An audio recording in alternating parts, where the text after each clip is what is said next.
جو تمہیں دوست رکھتا ہے وہ تمہیں برائی سے بھی روکے گا، اور جو تمہیں دشمن رکھے گا وہ تمہیں برائی پر ابارے گا۔ میں نے اگر کسی کی عزت اس کی حیثیت سے زیادہ کی تو اس کی نظر میں میری عزت کم ہوگی۔ جب لوگ تمہیں تکلیف میں چھوڑ دیں، جان لو کہ اللہ تمہارے کام کا ذمہ خود لینا چاہتا ہے۔ مخلوق میں سب سے زیادہ ہمدردی کے قابل وہ ہے جو تنگ حالی کے باوجود ہمت کے ساتھ زندگی بسر کرتا ہے۔ مسلسل ترقی کا ایک ہی راز ہے، اپنی کامیابیوں کو ریت پر لکھیے اور اپنی ناکامیوں کو پتھروں پر۔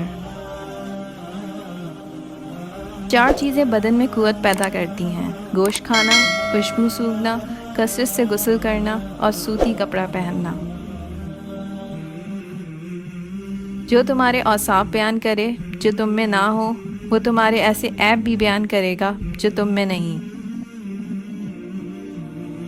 جب بھی فارغ وقت ملے اپنی ماں کے پاس جا کر بیٹھ جایا کرو، کیونکہ ماں کے ساتھ گزارا ہوا وقت قیامت کے دن نجات کا باعث بنے گا۔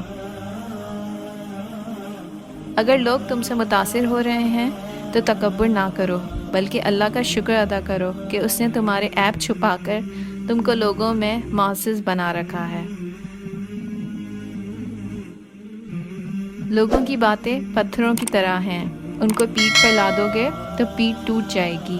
ان کو قدموں تلے ایک برج بنا لو تو ان پر چڑھ کر بلند ہوتے جاؤ۔ زندگی استاد سے زیادہ سخت ہوتی ہے۔ استاد سبق دے کر امتحان لیتا ہے اور زندگی امتحان لے کر سبق دیتی ہے۔ والدین کی خدمت جنت کا دروازہ ہے۔ خوش نصیب لوگ اس دروازے کو زندگی میں اور بد نصیب ان کی موت کے بعد ڈھونڈنے کی کوشش کرتے ہیں۔ صرف وہی شخص جو مخلص ہے وہ جان لیتا ہے کہ دکھاوا کیا ہے۔ سخاوت دنیا اور آخرت کے عیبوں کو ڈھانپ دیتی ہے۔